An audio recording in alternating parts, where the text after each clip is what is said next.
I can see several errors myself that it needs no great education to detect." "What would you have, brother Cap?"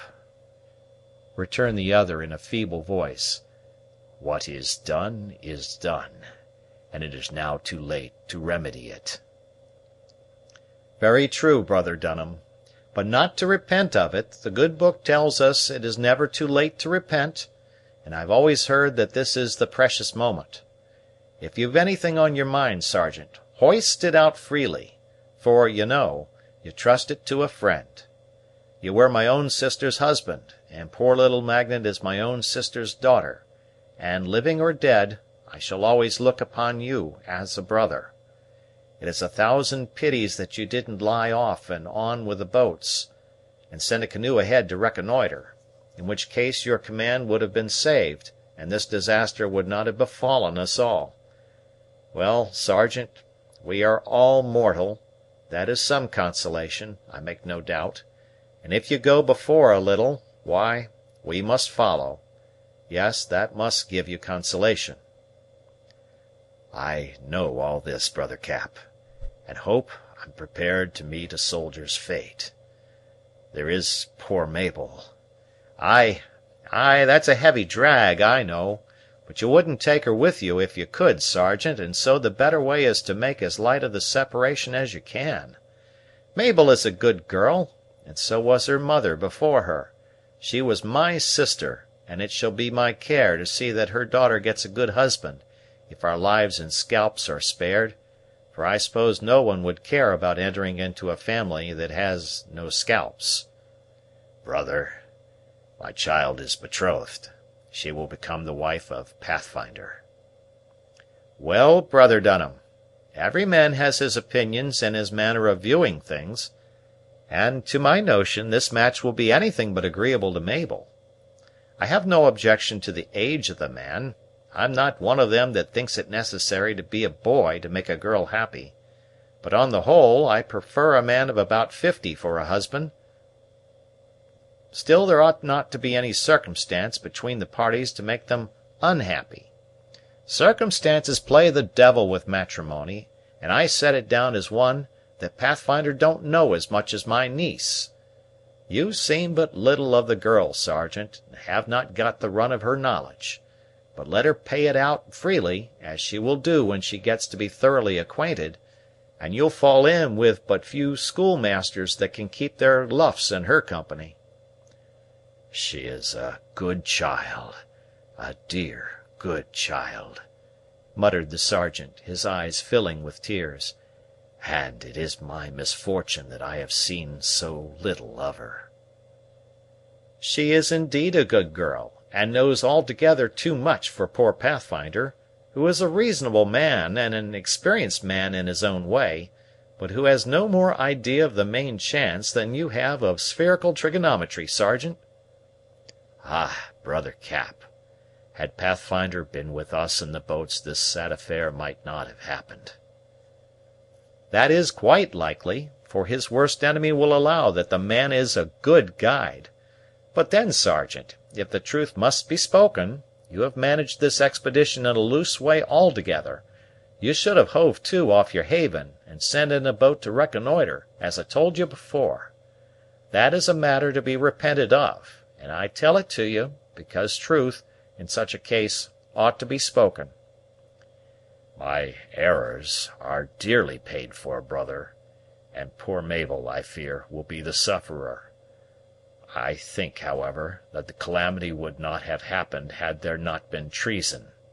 I fear me, brother, that Jasper Eau douce has played us false."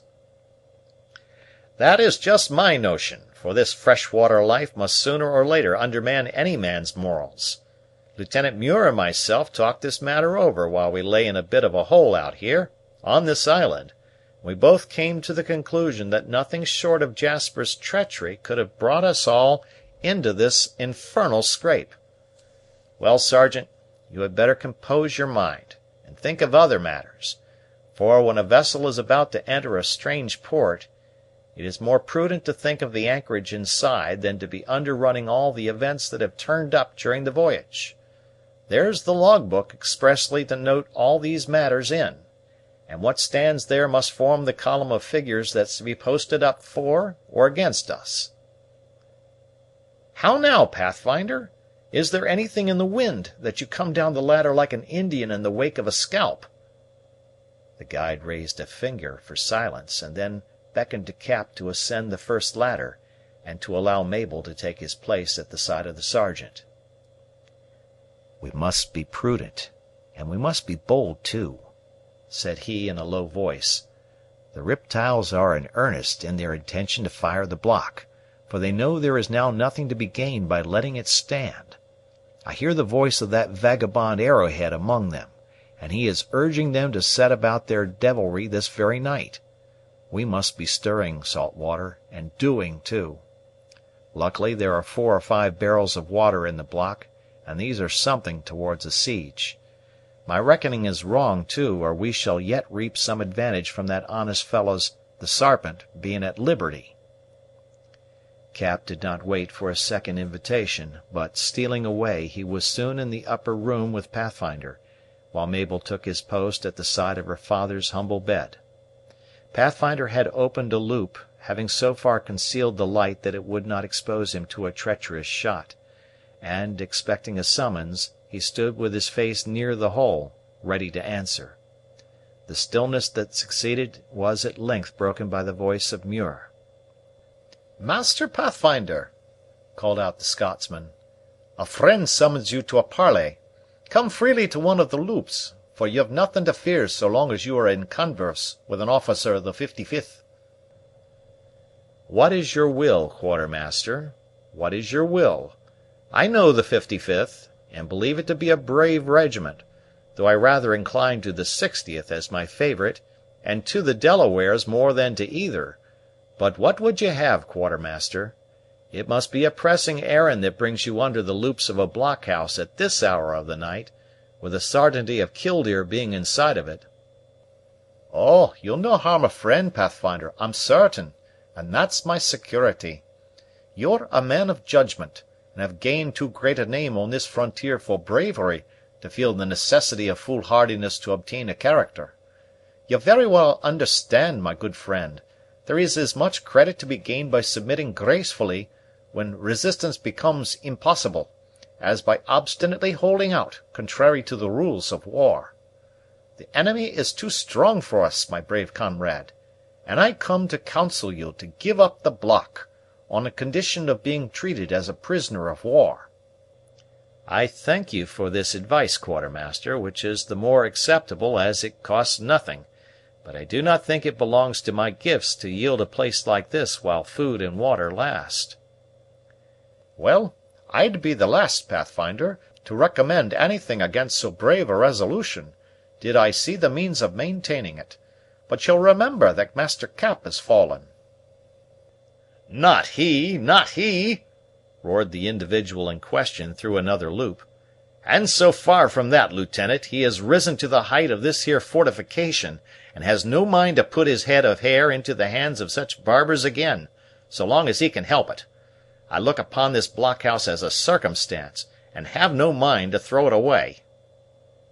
"If that is a living voice," returned Muir, "I am glad to hear it, for we all thought the man had fallen in the late fearful confusion. But, Master Pathfinder, although you're enjoying the society of our friend Cap, and a great pleasure do I know it to be, by the experience of 2 days and a night passed in a hole in the earth, we've lost that of Sergeant Dunham, who is fallen, with all the brave men he led in the late expedition. Lundy would have it so, though it would have been more discreet and becoming to send a commissioned officer in command. Dunham was a brave man, notwithstanding, and shall have justice done his memory. In short, we have all acted for the best, and that is as much as could be said in favor of Prince Eugene, the Duke of Marlborough, or the great Earl of Stair himself." "You're wrong again, Quartermaster, you're wrong again," answered Pathfinder, resorting to a ruse to magnify his force. "The Sergeant is safe in the block, too, where one might say the whole family is collected." "Well, I rejoice to hear it, for we had certainly counted the Sergeant among the slain. If pretty Mabel is in the